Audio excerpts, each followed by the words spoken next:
안녕하십니까? 이 알이 병아리가 되어서 닭이 되고 노동 닥터가 되는 그날까지 저부터 닥터 되겠습니다. 할 말은 하고 살자, 직구 중에 돌직구, 궁금하면 잠 못 자는 부산시민 까탈입니다. 반갑습니다. 반갑습니다. 노동알을 노동닥터로 만드는 임무를 가지고 온 곽동환 농사라고 합니다. 반갑습니다. 예, 멋진 노무사님 되신다고 제가 궁금해서 잠을 다 설쳤습니다. 예, 진짜 반갑습니다. 감사합니다. 저도 오늘 촬영을 한다고 하니까 너무 설레서 잠이 안 오더라고요. 네. 네, 그런데 노무사님, 저희가 오늘 처음 만났고 첫 방송이잖아요. 근데 이 부산노동권익센터라는 이름이 입에 잘 붙지가 않습니다. 노동권익센터가 뭐 하는 곳인지 좀 알려주시겠습니까? 소개 부탁드릴게요. 네, 제가 소개해 드리겠습니다. 네.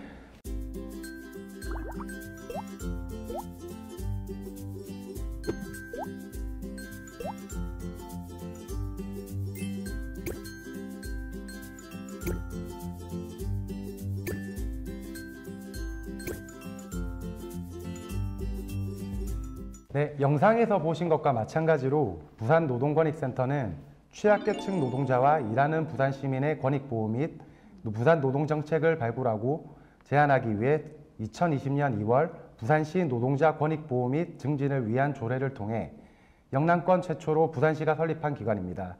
2020년 9월 1일부터 민주노총 부산본부가 사업 위탁을 받아서 운영하고 있습니다. 그런데 노동도 알겠고 권익도 알겠는데 구체적으로 무슨 일을 하는지 궁금하다 이거죠. 자, 부산 시민을 위해서 무슨 일을 하고 있나요? 부산 시민 누구라면 근로기준법과 노동인권에 대해 알 수 있도록 찾아가는 노동인권 교육을 진행하고 있고요. 노무사들과 전문 강사진들이 교육을 또 진행합니다. 또한 예약을 하시면 언제나 무료로 노동상담도 받을 수 있고요. 이제 정신적, 심리적으로 지친 노동자들을 위해 심리상담 프로그램과 혜택을 또 받으실 수 있고요. 그리고 교육과 상담은 모두 무료로 진행됩니다. 노무사님들하고 이렇게 한번 상담하려고 하면 돈이 많이 든다고 하더라고요. 일반 시민들한테는 정말 반가운 얘기입니다. 바람직해요, 이런 거 정말. 네, 그뿐만 아니라 부산 시민에 맞는 노동정책을 부산 시정에 반영할 수 있도록 부산의 노동 동향 파악 및 각종 노동 실태 조사 등을 바탕으로 토론회, 자담회 등을 통해 정책 제안도 한다고 합니다. 오, 맞다. 요새는 택배 기사를 만나러 다닌다고 새벽부터 뛰어다닌다고 하시더라고요. 네, 지금은 택배 노동자 실태 조사를 하는 걸로 알고 있습니다. 네. 부산에 노동에 관련된 기관이 많이 없었습니다. 부산 시민인 저는 마음이 좀 놓입니다. 딱입니다. 그죠? 네, 맞습니다. 진짜 딱인가?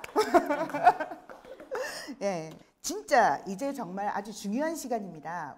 우리 중요한 사연 소개를 한번 넘어가 볼까요? 세상에, 이게 뭡니까? 아르바이트를 하며 열심히 살고 있는 청년의 임금을 제대로 안 주는 일이 있었다 하네요. 그 한번 들어볼까요, 우리? 네, 한번 보겠습니다. 저는 편의점에서 알바를 하는 김알바라고 합니다. 제가 편의점에서 일한 지는 2019년 1월 1일부터 2021년 1월 17일까지인데 처음에 사장님이 나는 학생이고 집도 가까우니까 차비도 안 들고 여기는 손님도 얼마 없다고 그러시면서 시급 7,000원에 해준다고 하셨어요.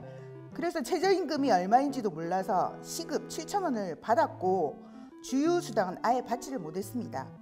제가 처음 일하는 거라 최저임금이며 주휴수당 이런 부분에 대해 전혀 몰랐는데 부산 노동권익센터에서 삑 그리고 다음이라는 제보를 받는 프로그램이 있길래 들어가 보니까 제가 그런 경우에 해당하더라고요. 너무 무지한 제 자신이 부끄럽기도 하고 모른다고 속인 편의점에 대해 배신감하고 억울한 감정이 들었습니다. 제가 사장님하고 7,000원 시급으로 일하기로 하고 있는데 지금이라도 최저임금에 맞추어서 임금과 주휴수당 받을 수 있을까요? 받을 수 있다면 방법도 좀 알려주세요. 세상에 진짜 떼먹을 게 없어서 막 사회생활을 시작한 청년의 돈을 떼먹는단 말입니까? 진짜 화난다 이거. 맞죠? 이 청년이 사회생활을 하게 되면 사회에 대해서 신뢰가 생기겠습니까? 이런 상태인데 기성세대가 좋은 본을 보여도 믿고 살기 힘든 세상 아닙니까? 그죠? 아이고 제발 진짜 우리 모범 좀 보여주고 삽시다 좀. 그런데 작년 거는 몰라도 좀 오래된 거는 상담이 되는지 잘 모르겠습니다. 노무사님, 이거 방법이 있는 걸까요? 이거 방법 꼭 있어야 됩니다. 네, 방법 한번 알려드리겠습니다. 당연히 가능하죠. 본인의 권리인데요. 법적 쟁점을 한번 검토해 보면 일단 2019년 최저임금을 좀 알아야 되는데요. 네. 2019년은 8,350원이에요. 2020년은 8,590원. 2021년 올해죠. 올해는 8,720원이에요. 근데 이제 이 김알바 씨 같은 경우는 7,000원을 받았어요. 그러면 최저임금법 위반에 해당하겠죠. 하나 잘 아셔야 되는 게 사업주랑 근로자가 최저임금보다 낮게 받기로 합의를 하더라도 그건 효력이 없습니다. 애초부터. 그렇기 때문에 그럼 이 노동자가 당연히 청구할 수 있는 권한은 3년까지 가능해요. 임금체불은. 그리고 이 최저임금법 위반이랑 이제 임금체불에 대해서 고소까지도 가능해요. 예, 이렇게 권리를 주장할 수도 있을 것 같습니다. 지금 최저임금으로 지정돼 있는 것 밑으로 아무리 계약을 해도 이거는 무효다. 네, 맞습니다. 최저임금 지켜야 된다. 네, 그죠? 맞습니다. 8,500원을 주기로 했으면 270원이 모자라잖아요. 올해 같은 경우는. 그럼 270원의 차액은 지급 청구할 수 있습니다. 좋네요, 이거. 예, 예. 그래서 법이 중요한 것 같습니다. 네, 법이 중요합니다. 참고로 소멸시효는 권리를 행사할 수 있는 기간을 의미하거든요. 3년이 지나버리면 체불임금에 대한 청구는 날아가게 됩니다. 이걸 이제 소멸시효 제도라고 합니다. 그러면 일을 마치고 노동청에 뭔가를 도움을 청하고 난 다음에 3년이라는 건가요? 임금 채권이 발생한 기간 그 순간부터 3년이 됩니다. 그래서 노동청에 진정을 제기하는 기간은 소멸시효 완성이 되지 않습니다. 소멸시효가 그대로 지나가는 겁니다. 그러면 김알바의 경우를 따지시면 2021년 1월까지라고 했잖아요. 소멸시효가 언제까지가 되는 거죠? 그러면 이제 소급해서 2021년에 일을 했으면 그 이후로부터 3년간 청구 가능하고요. 아까 지금 여기 사례에서는 2019년이잖아요. 그러니까 결론적으로 2021년 1월부터 소급해서 3년까지. 그럼 2019년 거까지는 청구가 다 가능한 거죠. 네. 그리고 참고로 하나 더 말씀드리면 임금 채권의 소멸시효와 임금 체불 공소시효는 완전히 다른 겁니다. 임금 체불 공소시효는 5년입니다. 5년. 처벌할 수 있는 기간을 5년까지 두고 있기 때문에 3년이 지나더라도 노동자는 사용자에게 처벌을 할 수 있습니다. 고소는 처벌을 해달라고 하는 의사표시라고 보시면 됩니다. 예. 그러면 김알바 같은 경우는 자기가 사장이랑 합의를 해서 어쩔 수 없다라고 생각을 하는 거잖아요. 이제 그러면 이 김알바가 자기의 권리를 제대로 구제받기 위해서는 자기의 억울함을 해소하기 위해서는 뭘 준비를 해야 되는 거죠? 일단 제일 좋은 게 증거 자료지 않겠습니까? 아무래도 증거가 없는 주장은 이제 주장에 불과하기 때문에 일단 노동청에 진정을 넣습니다. 진정을 넣은 다음에 이제 근로감독관에게 인정을 받아야 되겠죠. 콕콕 집어서 1 무엇, 2 무엇 이렇게 좀 말씀해 주시면 훨씬 좋을 것 같습니다. 네. 1번 근로계약서. 근로계약서. 그럼 근로계약서가 없을 수도 있잖아요. 그러면 2번은 이제 출퇴근 기록 카드. 출퇴근 기록 카드가 없으면요? 카드가 없으면 출퇴근 교통카드 내역. 그러면 근로시간을 입증할 수가 있잖아요. 네. 그리고요? 그리고 문자 및 카카오톡. 문자로 뭐 업무 지시라든가 기타 등등의 내용. 또 그리고 급여 이체 내역입니다. 네. 그럼 자기가 얼마를 받았고 그 체불 임금의 차액을 청구하실 때 가장 유용할 수 있는 증거 자료가 될 수가 있겠죠. 그러면 얼마 동안 일을 했다는 것도 교통카드 내역으로 체크가 가능하겠네요. 네, 가능합니다. 네. 이거 미리 준비해두면 참 좋긴 하겠습니다. 또 중요한 거 추가적으로 하나 말씀드리면 이제 알바생 같은 경우에는 채용 공고가 있습니다. 채용 공고 캡처본을 또 이렇게 증거로 제출하시는 게 또 좋을 것 같습니다. 그 앱도 있다고 하던데 앱 한번 소개해 주시겠어요? 저도 요새 최근에 몇 개 안 사실이 있는데요. 흔히 아르바이트생이 준비할 수 있는 이제 앱 같은 경우에는 핸드폰으로 쉽게 이용할 수 있는 게 근무로그 프리와 그리고 알밤에서는 출퇴근 시간 체크 그리고 근무 기록 확인이 가능하고요.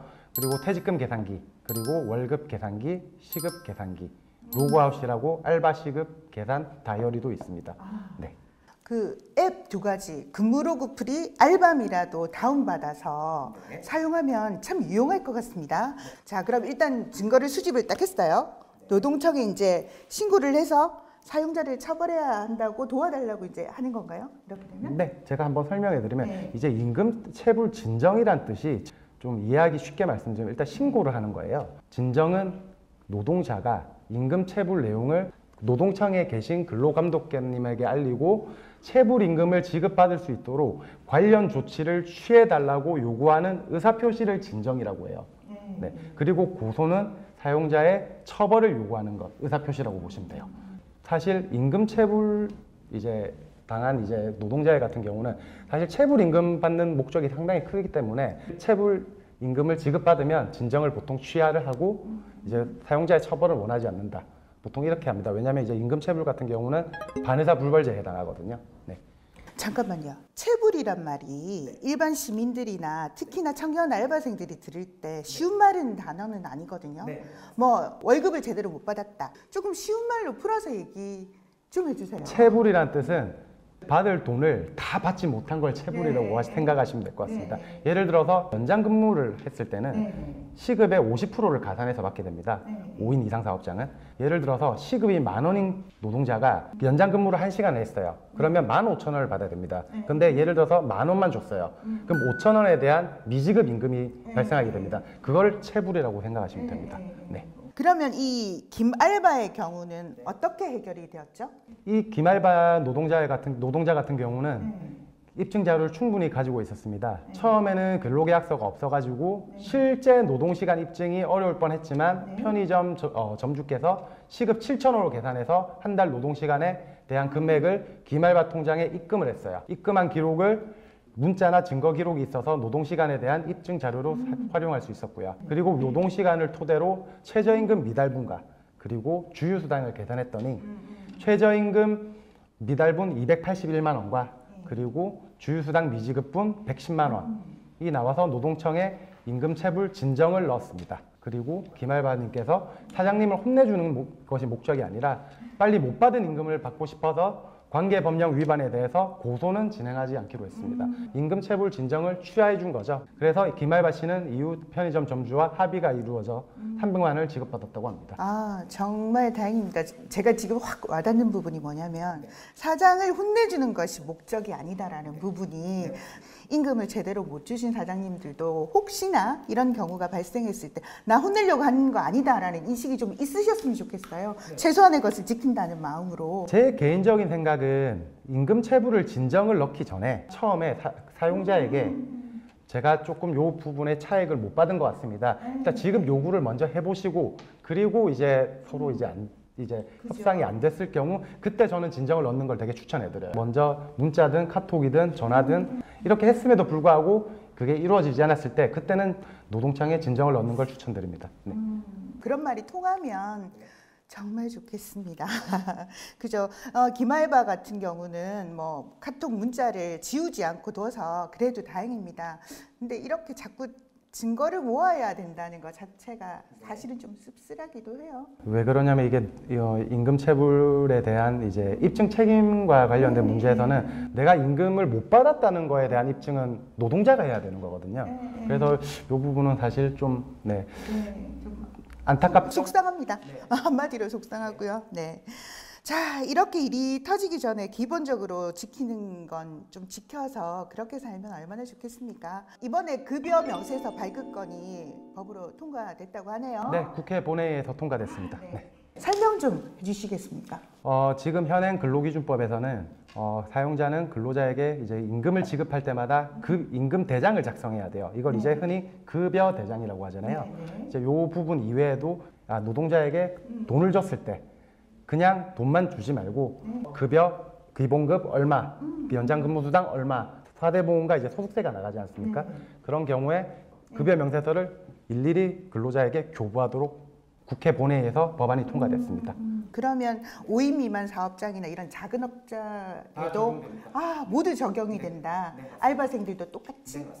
좋네요. 이젠 반드시 지켜야 된다는 그 말이죠.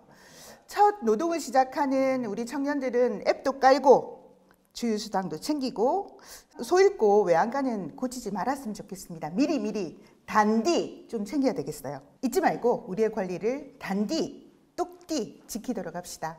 혹시라도 궁금한 점이 있으면 부선 노동권익센터로 연락 주시기 바랍니다. 아주 친절하게 상담해 드릴 것입니다. 전화번호가 뭐랬겠지?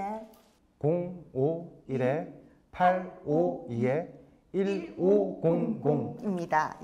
저희 영상이 마음에 드시면 손가락을 세우고 꾹 좋아요 꾹 구독 눌러주십시오. 네, 고맙습니다. 감사합니다. 어땠어요? 저도 사실 첫 방송이라 상당히 많이 떨렸습니다. 저는 오늘 그 노무사님 좋았던 게요.